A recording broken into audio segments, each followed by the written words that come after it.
ہمارے پاس جب لوگ آتے ہیں اور وہ داخل طریقت ہوتے ہیں تو ہم جو بنیادی چیزیں ان کو بتاتے ہیں ان میں سے ایک چیز یہ لازمی بتاتے ہیں کہ رزق پاک نہیں ہوگا تو باطن روشن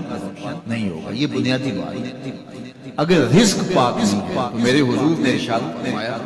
کہ ایک بندہ سفر کر کے کعبہ کے صحن میں پہنچتا ہے اور کعبے کے پردوں کو تھام رہا ہے اور یمد یدیک اور لمبے لمبے ہاتھ کر کے کہتا ہے اے اللہ, لیکن اس کا کھانا حرام ہے, اس کا پینا حرام ہے, اس کا لباس حرام ہے, وہ غذا بالحرام, اس کو غذا حرام سے لی گئی ہے. میرے حضور نے فرمایا اس کی کوئی دعا قبول نہیں. سفر کیا, جنگل پہاڑ کاٹے, سمندروں کو پاٹ کر کے آگے گیا, ہواؤں کے کلیجے چیر کے آگے بڑھا, مہینوں کی مسافتیں طے کر کے گیا اور کعبۃ اللہ کے سامنے کھڑا ہے, سین حرم میں مطاف میں کھڑا, لیکن اس کا جسم حرام سے پڑا ہے. اس نے جو پہنا ہے اس لباس کا تانا یا بانا حرام کا ہے, اس کو غذا حرام کی پائی ہے, اس نے پیا حرام کیا, اس نے کھایا حرام کیا, تو پھر اس کا یہ سارا سفر آئے گا چلا جائے گا, اس کو کچھ. تو سب سے پہلی شرط اس عنوان سے عقل حلال ہے. اس کے بعد پھر صدق مقال کہ آپ کی زبان جھوٹ نہ بولے. جب کوئی شخص جھوٹ بولتا ہے روحانیات تو دور کی بات ہے, اللہ کے فرشتے اس سے ایک میل دور ہٹتے ہیں. جب کوئی شخص جھوٹ بولتا ہے تو حدیث پاک میں آتا ہے اس کے منہ سے ایک خاص قسم کی بدبو نکلتی ہے. اس بدبو کو ہم نہیں سونگھ پاتے لیکن فرشتے سونگھ پاتے ہیں, چونکہ فرشتے انتہائی حساس مخلوق ہیں اور وہ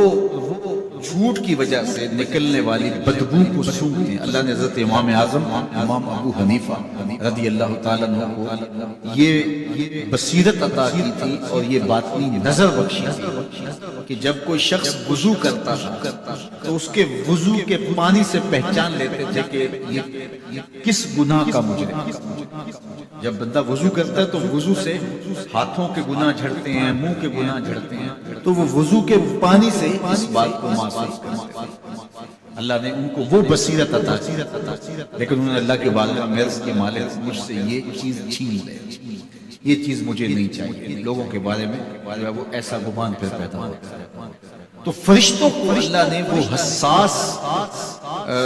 جو ہے وہ پاکیزہ وجود دیا, ان کی حس ایسی ہے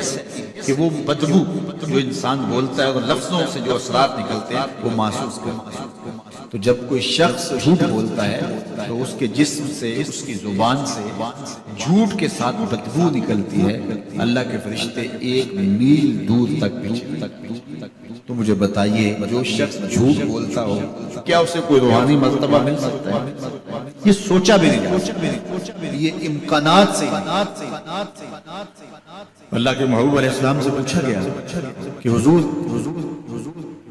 کوئی مسلمان کوئی مومن کیا بزدل ہو سکتا ہے؟ فرمایا وہ بہادر ہوتا ہے, لیکن ہو سکتا ہے کبھی اس سے بزدلی بھی سرزد ہو جائے. انسانی کمزوری ہے,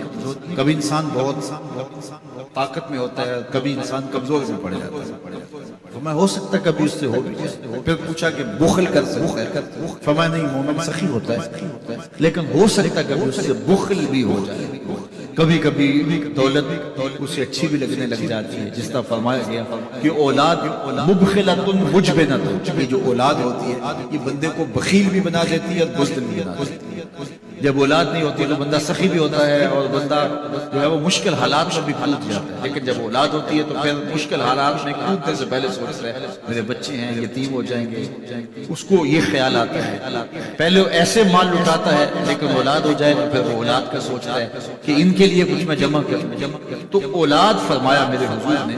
کہ مبخلہ و مجبن, یہ بخیل بھی کر دیتی ہے اور یہ کمزور اور بزدل بھی بنا دیتی ہے. تو مومن ہوتا بہادر ہے لیکن ہو سکتا ہے کبھی اس سے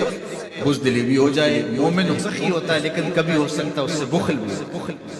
لیکن تیسرا سوال حضور سے پوچھا گیا کہ مومن جھوٹا ہو سکتا ہے, تو اس پہ دو کہا نہیں, جھوٹا نہیں ہو سکتا. یہ نہیں ہو سکتا کہ مومن ہو جھوٹا,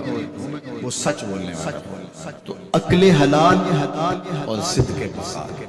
یہ دو خوبیاں جو ہیں یہ اہل اللہ کا دعائے امتیاز ہے.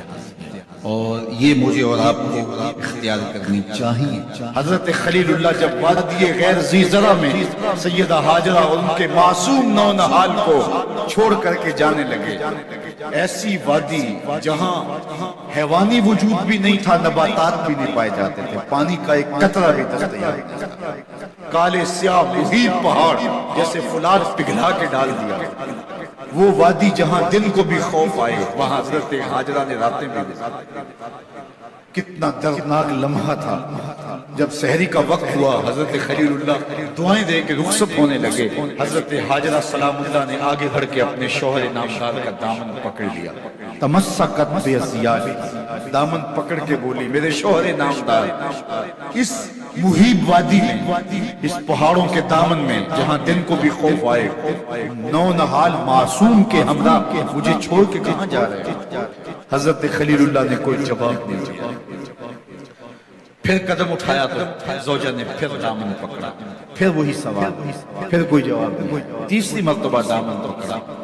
خلیل اللہ کی جانب سے کوئی جواب نہیں آیا، تو خاتون خود بولی کیا اللہ کا حکم تو نہیں؟ تو حضرت خلیل اللہ نے کہا نعم، ہاں اسی کا حکم ہے۔ حضرت ہاجرہ نے دامن چھوڑ دیا، کہا جائیے خیر سے جائیے، اگر اس کا حکم ہے وہ ہمیں ضائع نہیں ہوئے۔ جہاں دن نہیں گزارے جا سکتے تھے پھر اس خاتون نے وہاں راتیں بھی کہا، وہ وادی جس میں وحشت بھی قدم رکھتی تھی ڈر ڈر کے، جہاں پھرتے تھے آوارہ تھپیڑے بادے سر سر کے، جہاں پر گھاس اگتی ہے، جہاں نہ پھول کھلتے ہیں، مگر وہ سرزمین ہے آسماں بھی جھک کے ملتے، اپنی پاک باز بیوی اور نونہال بیٹے کو چھوڑ کے حضرت خلیل اللہ دعائیں دے کر رخصت ہو گئے۔ تھوڑا سا توشہ تھا، دو ایک دن کے بعد ختم ہو گیا، پھر ماں کی چھاتی سے دودھ بھی خشک ہو گیا، نونہال پیاس سے تڑپنے لگا، ماں تو پھر ماں ہوتی، تڑپتی ہوئی ممتا کا دل بے قرار ہوا، ایک پتھر کے سائے میں معصوم اسماعیل علیہ السلام کو لٹایا اور پانی کی تلاش میں جبل صفا پہ چڑھی، اطراف میں آسمانوں کی طرف دیکھا، کہیں کوئی پرندے اڑتے دکھائی دیں اور پانی کا نشان ملے اور میں وہاں سے بیٹے کے لیے 2 بوند لے آؤں، لیکن کچھ دکھائی نہیں دیا، تا حد نظر پھیلا ہوا آسمان ہی آسمان ہے اور پہاڑی پہاڑ نیچے دکھائی دیتے ہیں۔ پھر مروہ پہ آئیں، درمیان میں نشیبی جگہ تھی، وہاں بیٹے کا منمونا چہرہ دکھائی نہیں دیتا تھا، دوڑ کے گزری اور جا کے صفا پہ گھوم کے دیکھا، کچھ نظر نہیں آیا، ادھر بھی دیکھ لیا ادھر بھی دیکھ لیا، لیکن ماں تھی، پھر دوبارہ صفا پہ دیکھا کچھ دکھائی نہیں دیا، پھر تڑپ کے مروہ پہ آیا، وہاں پھر دیکھا کچھ دکھائی نہیں دیا، پھر صفا پہ آیا، کبھی صفا پہ کبھی مروہ پہ، تڑپتی ہوئی ماں کی ممتا، بے قرار دل، ادھر پانی کی پیاس سے تڑپتا ہوا معصوم اسماعیل پتھر کی اوٹ میں، درمیان سے ماں گزرتی ہے تو بھاگ کے گزرتی ہے کہ بیٹے کا منمونا چہرہ بھی نگاہوں کے سامنے رہے، ذرا منظر کو دیکھو کتنا دل آویز ہے، اللہ اکبر، سینوں میں پتے پانی ہو جائیں،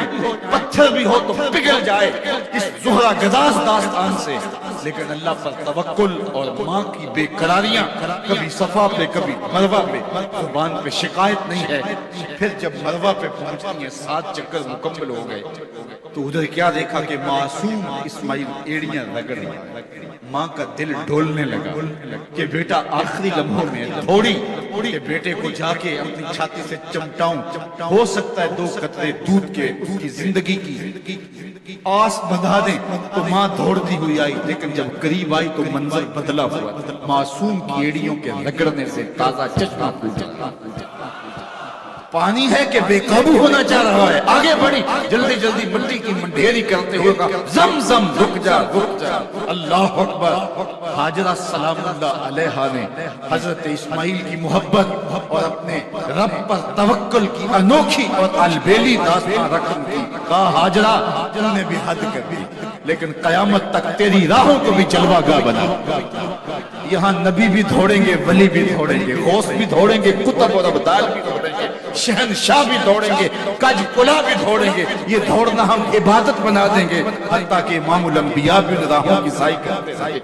عجیب رنگ، عجیب منظر اور عجیب کیف کا عالم۔ اچھا یہاں رک کے ایک بات کرنا چاہوں گا، اگر آپ کی توجہ ہو، جہاں حضرت ہاجرہ دوڑی اور ان کے مبارک قدم وہاں لگے اور لگ کے ہٹ گئے. عارضی نسبت ہے، مستقل نسبت نہیں ہے. جہاں ان کے قدم لگ کے ہٹ گئے وہ جگہ تو جلوہ گاہ بن گئی، اور جہاں حضور خود جلوہ فرما ہے وہ گنبد خضرا جلوہ گاہ کیوں نہیں؟ اب یہ پانی جہاں حضرت اسماعیل کے قدم لگے، یہ پانی دنیا کا عظیم ترین پانی ہے، اور پھر اس کا پروٹوکول یہ ہے اس کو کھڑے ہو کے پیا جاتا ہے. یار یہاں بھی روک کے ایک بات کہہ دوں، حضرت اسماعیل کے قدموں کو چھونے والے پانی کا پروٹوکول ہے کہ اس کے لیے کھڑے ہو جائیں، اور حضرت